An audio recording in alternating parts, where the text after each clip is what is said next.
Hi, I'm Jared. And I'm Brad. And this week on Hood Slappers, we're going to be reviewing the 2022 Toyota Corolla. Back in the fall of 2009, my wife and I were looking for our next car. Now, we weren't looking for anything sleek or elegant. We couldn't afford that. In fact, our shopping list was very short. We simply wanted something safe, reliable, and something we could house a family in. And what we arrived at was this, the 2010 Toyota Corolla. And over the last 12 years, this car has been very kind to me. I brought all three of my kids home for the first time in this car. And we've had countless road trips, hockey practices, and the other errands of life in this thing. With over 300,000 kilometers on it, it's only had minor repairs and brake changes. Now, back then, it was just my wife and I, but a lot has changed over the past 12 years.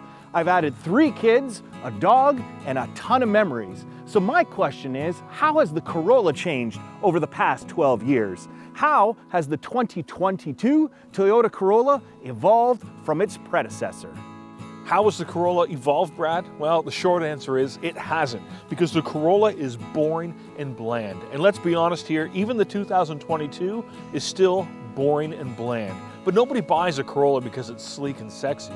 They buy them because their grandparents swear by their reliability. And it's true. And that makes the Corolla ideal for 2 types of people, Jared. First is the family that can't get by with one car and needs a reliable second option. Or, as was true for me, people who don't care about looks or features and they just want to get from point A to point B cheaply, reliably, and safely. Fair enough. Well, let's see what the 2022 Toyota Corolla has to offer. The Corolla comes with an astounding 10 trim level options. Brad, wait. I think this is the 2010 Corolla we're looking at here. Wait, are you sure? Yeah, no, I think so. Oh, okay, gee, it's so hard to tell. I know. Let's try this again. Okay. The Corolla comes with an astounding 10 trim level options, including hatchback and hybrid options.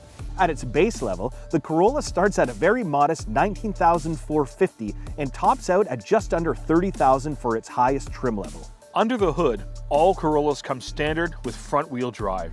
The lower trim levels give you a 1.8-liter 4-cylinder engine with 139 horsepower. Believe it or not, that's only 7 more than Brad's 2010. The higher trim levels and all hatchbacks have a 2-liter 4-cylinder with 169 horsepower and 151 pound-foot of torque. The Toyota Corolla Hybrid Sedan packs a 1.8-liter 4-cylinder and hybrid system for a total output of 121 horsepower. If it's fuel economy you're looking for, the Corolla's top trim manual gearbox with a 2-liter engine has you covered. It takes top spot beating out the Civic, the Mazda 3, and the Elantra, giving you a whopping 6.7 liters per 100 kilometers. But if you're serious about fuel economy, stick with the hybrid, because that's going to give you 4.4 liters per 100 kilometers. Well, Brad, after driving your Corolla for all these years, here in the newest model, you know, everyone always likes the first movie better than the sequel. But can that be said here, or is this something you could see yourself in? I gotta be honest, Jared, I don't think so. I mean, it would be nice to actually drive it so I could know for sure, seeing as I am the Corolla expert. Yeah. But there's just not enough here. A lot has changed for me in the past 12 years, and this is just no longer suits me. You know what I mean? Very interesting. The thing I don't like about it, we can joke all day about, you know, hey, it's boring, it's bland, you know, that's all. Yeah. You know, beauty's in the eye of the beholder, but one thing I don't like about it is the engine, the transmission, just the way the car sounds. You know, it sounds like you're trying to wake someone up who's hungover, and when you drive, it's No, it sounds like a bit of a lazy car. It's a bit of a lazy car, and it is quite noisy. It is quite noisy. It's a noisy car. I don't even notice because I've been in one for you. I just assume you're everyone's losing driving. your hearing. I probably should have my ears tested. Corolla driving you've been doing. What? But all that aside, I mean, here I am in a Toyota Corolla. I have a heated steering wheel. I have heated seats. I have this screen. I have climate control. I have everything I need. This is the SE model, and quite frankly, I do think it is well equipped. The looks, yeah, they're a bit boring and bland, but if we go back to it is an A to B car, it is a commuter, it's a second car, I think, well, it does check all the boxes. It does, and it's cheap as well, right? And I mean, do you know anyone else who's been in their car? I'm sure you do, you know a lot of people, but who has been in their car for 12 years like I have right now? Not off the top, but 12 years is a long time. Long time. That's the longevity of the Corolla. This is the kind of car you can just drive it till it's done, right? And that's going to take a long time. And you're a Corolla guy, because before that you had the Toyota Echo, Echo. which I was a big fan of. I really liked the Echo. Now, Jared, here's one of the disappointing things to me about the 2022 as opposed to the 2021. Can I tell you what is new? Sure, With the please. 2022 Now, I need to read these something. to you. Yeah, There's got to be a long list. There is literally nothing except paint color and USB ports. That's it. That's new. Now, fair enough.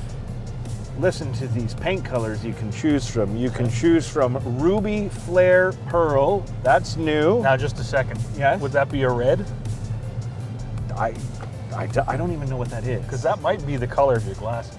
I think you're Ruby Flare Pearl. Ruby. Ooh, I like that. All right. Windshield Pearl. What color would that be? See, you I'm can't even thinking- tell what the you colors don't even know. are. I know. And well, how about this? Finish line red. This that's is finish line red. red. That's it. That and USB ports only on the hatchback go from Type A to Type C. That's it. That's new. It's almost to me like Toyota's kind of like, Yeah, I'm giving up just, on this. We'll do thing. another Just year of this. Another year, and then we'll figure something out. Sells. When it comes to safety, the Corolla sedan and hatchback both received a 5-star overall safety rating from the NHTSA. These ratings include 5 stars in the front and side crash tests and 4 stars in the rollover test. Now, a 4 is very good considering this car will never go fast enough to cause it to roll. Both the sedan and hatchback also earned a 2021 Top Safety Pick award from the IIHS, boasting good ratings in all crash tests. Most of the Corolla's safety features are included standard on every trim level. You get things like automatic emergency braking with pedestrian detection, lane departure alert with steering assist, adaptive cruise control, and automatic high beams. But climb just one trim level up and you receive additional features like blind spot monitor with rear cross traffic alert and lane tracing assist. Now, everyone knows that in the compact class of sedans, the two big rivals are of course the Corolla and the Civic. Now, the Corolla starts at a very modest 19.4, whereas the Civic has a much higher baseline trim level starting at $24,500. That's more expensive, and yet, safe fuel economy, the Civic seems to outperform its rival in almost every category. Consider things like interior room and cargo space. Having already driven the Civic and now the Corolla, the Civic just feels bigger, and numbers can prove that. Now, if you are buying a Corolla and do want that cargo space, I would suggest the hatchback. That's going to give you a very impressive 504 liters. But if you want a sedan or a hybrid, it's still going to give you something at 370 liters. But the Civic does have a very impressive 420 liters. The choice is yours. Consider interior space. I mean, for years now, I've been trucking around 3 kids in the back of my Corolla, and let me tell you, on a long road trip, every inch counts. And this is where the Corolla and Civic start to separate. So, how much room do you get in each? Well, up front, in the Corolla, you get 42 inches. In the Civic, it's 42.3. Not much of a difference, but in the back where you keep the kids and all the extra junk you can't fit in the trunk, well, what do you get? In the Corolla, you get 34.8 inches, but in the Civic, you get 37.4 inches of space. Again, the Civic wins. The Corolla sedan offers a choice of 7 or 8-inch touchscreens, while the hatchback comes standard with the latter. Every model gets Apple CarPlay and Android Auto.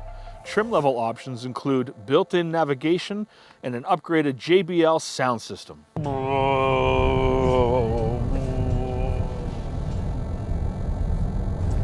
Jared, I think one of my biggest pet peeves about having driven a Corolla for 12 years is the thing has no guts. Like, there have been times I've been trying to pass on a 2-lane highway and I didn't think I was gonna get around the person. Like, it's just so slow to get going.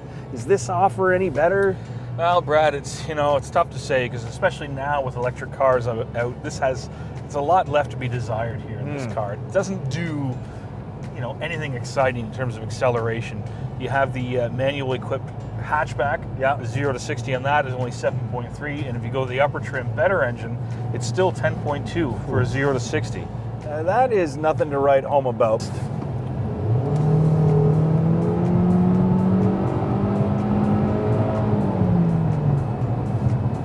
Not impressive. When you think about the times when we've been pushed back into our chairs here, that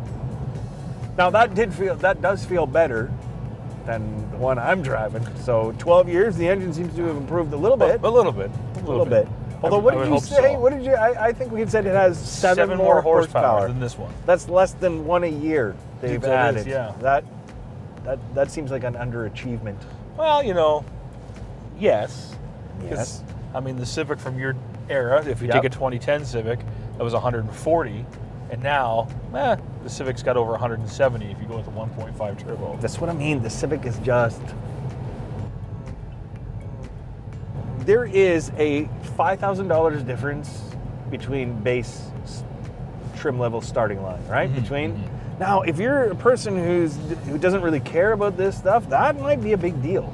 This is the dullest and most boring car on the market. I've said that since the first day I got my 2010. I didn't love it. Yeah, It's bland, boring, dull. Kind of like the Coldplay of the auto industry. The Coldplay of the auto industry. Okay, the Corolla. Bland, boring, dull, not exciting. Not exciting. Okay. So, the but Corolla. they sell a lot of records. Okay. Much like the Corolla. Okay. Let's see, the Corollas to cars. What would be the food? What would this be? Is this the boiled potato? But you can dress up the boiled potato. So I would say true. the CE Corolla would be the boiled potato. Boiled potato. However, the SE would have the sour cream and the cheese. Gotcha. And the higher up, the bacon bits and all that. Right. So you can. But at the end of the day, it's still a potato you're eating. It's Still not, a potato. Now, I have nothing against potatoes. Potatoes I are am great. all I'm for just saying, potatoes. it's not hard to get potatoes. There's plenty of potatoes. There are a lot of potatoes. Man, that's a lot of potatoes. At the end of the day, you know what, Jared? You know why I don't think I would buy a Corolla? Why is that? When I bought this, one of the reasons I bought it is because they were making it in our hometown, Cambridge, Ontario, and they no longer make it there. I wanted to support local. They no longer make it there. They've moved away. They're doing other cars at the Cambridge plant. That's a thing for me, but you know what? Our whole time on Hood Slappers, I don't think I've definitively said no to any car we've driven. Like, it's a possibility I could get this next. Well, besides the higher price out of reach ones. But I think I can say... we haven't reviewed an 06 car. I'll tell you, that Mustang, I'm an eye on that one up. But I think I can definitively say it's not happening. Yeah. Corolla, yeah. It's been good to me, but our time is done. Well, it's not done. I'm going to keep driving it. But as we drive, let's see how many Toyota Corollas we can see, because there's a ton. there is a lot of these And I will cars say out this, there is... There's one. There's one right there. There's 3 Corollas in this parking Look lot. at that. 4 Corollas. One, What, 1? two, Yours. We'll mine, say 3. 3, 4. And there was 2 back there. 2 back there out of how many cars? 15 maybe? They almost make up half. There's a lot of Corollas. A lot of Corollas. No, they really are. I think they're the standard second car for people.